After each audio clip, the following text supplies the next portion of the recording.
지금 미래통합당, 과거 자유한국당이 마스크 예산 관련해서 삭감을 하질 않나. 검역 인력 충원 관련해서도 계속 반대를 해서 지금 코로나19의 확산에 어떻게 보면은 기여를 했다고 볼 수 있는데요. 그 내용에 대해서 한번 같이 보도록 하겠습니다. 과거 민중의 소리에 이런 기사가 떴습니다.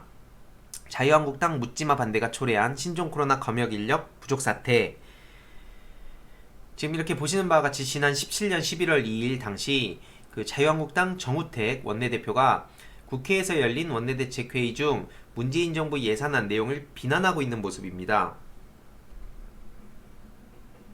내용을 좀 요약해보면 지금 코로나19 감염증 검역량이 빠르게 증가하고 있음에도 방역 최전선에서 뛰어야 할 전문 검역 인력이 턱없이 부족한 배경에 공무원 증원에 대한 자유한국당의 묻지마 반대가 있었기 때문이라는 그런 보도입니다. 지난 2017년 문재인 정부가 임기 중 17만 4천 명 공무원 증원, 공공부문 81만 개 일자리 창출을 공약했습니다. 근데 자유한국당을 포함한 야권이 이 문재인 정부의 일자리 정책을 못마땅해 했고 이거를 퍼주기 예산이라며 비꼬기도 했습니다. 특히 자유한국당의 막연한 공무원 증원 반대 정치 공세는 예산안 처리를 매해 지연시키는 단골 소재로 사용되기도 했는데요. 어찌됐든 계속 공무원 증원 무조건 반대 입장을 관철해왔다는 겁니다. 정부는 공무원 증원을 단순히 비용 문제에 연계시키는 자유한국당이나 야당을 향해서 경찰, 소방, 교원, 사회복지 등 필요한 분야의 인력을 충원하는 것일 뿐만 아니라 미래 세대의 일자리 확보를 위한 것이라며 그 필요성을 누차 설명했지만 계속 세금 퍼주기라며 핏대를 세우기도 했죠. 그 결과 공무원 증원을 둘러싼 여야의 입씨름은 매 반복이 됐고 공무원 증원 예산은 매번 줄어들 수밖에 없었습니다. 중요한 건 이 공무원 확충 자체를 반대하면서 검역 인력 증원 예산까지도 자유한국당이 번번이 삭감을 시켜버렸는데요. 정부가 지난 17년 인천공항 제2터미널 개항을 앞두고 검역 인력 44명과 기존 인천공항 등에 필요한 검역 인력 27명의 충원을 위해서 이걸 반영한 추경 예산안을 국회에 제출했는데 재정 부담을 이유로 야당의 어깃장 탓에 기존 인천공항 검역관 증원 예상은 전액 삭감이 돼서 결국 국회의 문턱을 넘지 못했다고 합니다. 게다가 이듬해 예산에도 이게 반복이 됐는데 보건복지부가 역학조사관 등 현장 검역의 어려움을 해소할 검역 인력 45명을 증원하는 18년도 예산안을 국회에 제출했는데 그 인원의 절반에도 못 미치는 20명 증원분만 예산안에 반영됐습니다. 이런 상황에 자유한국당이 문재인 정부를 비난하는 게 얼마나 정치적인 공격인지 쉽게 알 수 있는 대목이죠. 결국 게다가 지난 메르스 사태 때도 박근혜 정부 때죠. 그때도 현장 검역의 허술함을 뼈저리게 느꼈는데 그럼에도 불구하고 한동안 추가 메르스 확진자가 발생하지 않아서 검역 인력 축소를 하는 지경에 이렇습니다. 결국 검역 인력 증원 계획이 매번 무산돼서 지난 3년간 검역 인력 50명분의 예산이 통째로 삭감이 돼버렸고요. 더불어민주당 정춘숙 의원에게 제출한 자료에 따르면 질병관리본부가 제출한 자료인데요. 상시 검역 외에 오염지역 등 위험지역 관리를 위한 타깃 검역 인력 등을 위해 1차적으로 필요한 검역소 인력의 총 533명이었다고 합니다. 그리고 교대제 검역 근무 인력 및 유증상자 발생 대응, 생물테러 상시 출동 등 특별전담 검역 인력을 포함해서 최종적으로 필요한 인원이 739명이었다고 하는데요. 19년 기준 검역소 인력이 453명에 불과했죠. 게다가 지금은 다들 아시겠지만 입국자가 집중적으로 몰리고 있는 이번에 3명의 확진자가 입국한 곳이기도 한 인천공항 검역 인력이 165명에 그쳤다는 게 현실입니다. 이 자유한국당의 말도 안 되는 반대를 위한 반대가 이 결과를 초래했다고 볼 수 있는데요.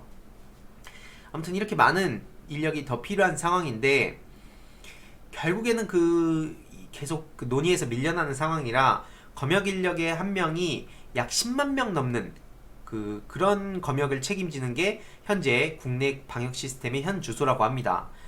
그래서 결국에는 이 검역 인력 증원을 반대해온 자유한국당이 지금 문재인 정부의 검역 시스템, 방역 시스템의 허점이라면서 공격을 하고, 검역 인력이 부족하다면 지금 당장 경찰과 군 인력을 최대한 동원하라면서 뒷북치는 김무성 의원 등의 모습을 보면 정말 욕을 먹을 수밖에 없다는 생각이 들고요.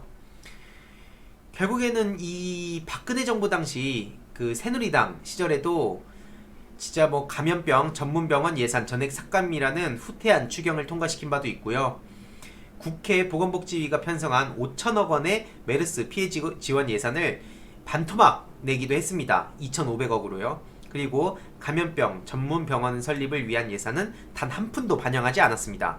이게 그들의 현실인데, 이 메르스 손실 보상 예산 삭감과 공공병원 설립 거부가 메르스 대책이냐면서 당시 제1야당이었던 새정치민주연합이 강하게 반발을 했고, 전국보건의료노조 또한 이 메르스 사태가 종식 국면에 들어서자 언제 그랬냐는 듯이 정부 차원의 지원을 축소하기 바쁘다고 지적하기도 했죠. 그래서 결국엔 이렇게 이 자유한국당이 계속 반대를 위한 반대를 하면서 오늘날 이 검역 인력 관련해서 정말 큰 실수를 했다라고 보시면 되고요. 또 짧게 좀 보자면 한겨레에 이런 기사도 떴습니다. 저소득층 마스크 예산 전액 깍져간 게 어느 당이었나요? 내용을 핵심적으로 보면 그렇습니다. 2020년 예산안에서 미세먼지 대책의 하나로 편성됐던 저소득층 마스크 보급 예산이 심사를 거쳐서 114억 8,800만 원이 삭감이 됐다고 합니다. 근데 그 이유가 뭐냐면 마스크 보급이 근본 대책이 아니라는 지적을 하면서 자유한국당이 미세먼지 마스크의 효과와 관련해서 과학적 근거가 없다라며 전액 삭감을 주장하고 나섰다고 합니다. 그래서 이에 정부가 먼저 중재안을 낸 건데요. 이 김강릭 복지부 차관은 이 예산은 마스크조차 사기 어려운 취약계층에 대한 최소한의 안전장치라며 단시간 내에 공기질 개선은 어렵다는 점을 감안해달라고 호소하기도 했습니다. 결국 취약계층 246만 명을 위한 마스크 보급 예산이 460억 원으로 편성이 됐다고 하는데, 이런 사실에도 불구하고 자유한국당은 정말 말도 안 되게 손바닥 뒤집듯이 입장을 바꿔서 4+1 협의체의 밀실 날치기 예산의 후유증이라면서 말도 안 되는 날조를 하고 있습니다. 당시 자유한국당이 패스트트랙 강행에 반대하며 예산 심사를 거부하고 있었기 때문에 예산과 관련한 모든 책임은 4+1 협의체에 있다는 논리인데요. 그러면서 하는 얘기가 뭐냐면 마스크 예산 관련해서 자신들도 몰랐기 때문에 이걸 살릴 가능성이 없었다고 떠들고 있는데, 중요한 거는 팩트체크를 해보면 예산심사장에 자유한국당의 김승희, 유재중 의원이 있었다는 겁니다. 정말 저렇게 말도 안 되는 눈에 금방 드러날 거짓말들을 아무렇지도 않게 하고 있고요. 그래서 중요한 거는 자유한국당이 심사에 참여했다면 마스크 예산을 늘렸을 거라는 얘기도 정말 헛소리에 불과한 건데, 지난해 추경안 심사 때도 자유한국당은 총선용 이벤트라면서 미세먼지 마스크 예산을 삭감한 전력이 있었습니다. 당시 정부는 그 차상위 계층 234만 명, 야외에서 일하는 노동자 19만 명에게 미세먼지 마스크를 보급하기 위해 추경 예산 323억 원을 배정했는데, 자유한국당의 요구로 129억 원을 깎아서 최종 194억 원만 예산으로 확정이 됐다고 합니다. 와, 이런데도 어떻게 저렇게 뻔뻔하게 떠들고 있는지. 심지어 전해철 의원은 예결위에서 한국당이 마스크 예산을 다 깎자는 걸 우리가 방어해서 상임위 의견대로 확정한 거라며 국회 속기록을 보면 나오는데 근거 있게 얘기해야 한다면서 강하게 비판하기도 했습니다. 이렇게 말도 안 되는 얘기들을 대놓고 뻔뻔하게 저렇게 얘기를 하니까, 심지어 그들이 어떻게 보면 저렇게 당당하게 주장을 하니까 뭔가 그런가 하면서 갸우뚱하는 사람들이 있는 것 같습니다. 근데 사실 저렇게 조금만 찾아보면 금세 실체가 드러나는 거죠. 결국에 핵심적인 내용을 좀 요약을 해보면 크게 봤을 때 이 검역 인력 확충 관련해서도 그 자유한국당이 계속 반대를 위한 반대를 해서 이 검역 인력도 지금 어떻게 보면은 더 많은 인원이 투입이 될 수 있었는데도 불구하고 그게 불가능했다. 그리고 또 둘째로 마스크 예산 관련해서도 심지어 그 저소득층을 위한 최소한의 안전장치라는 그런 그 김강립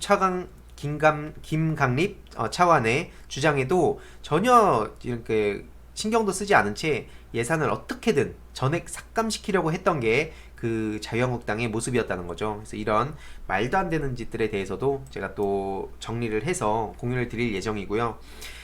어떻게 보면 진짜 우리가 이번 총선뿐만 아니라 앞으로 정치에 계속 관심을 가지고 또 그 사회에 목소리도 내고 그런 게 중요하다는 사실을 쉽게 알 수 있는 상황들이라고 생각합니다.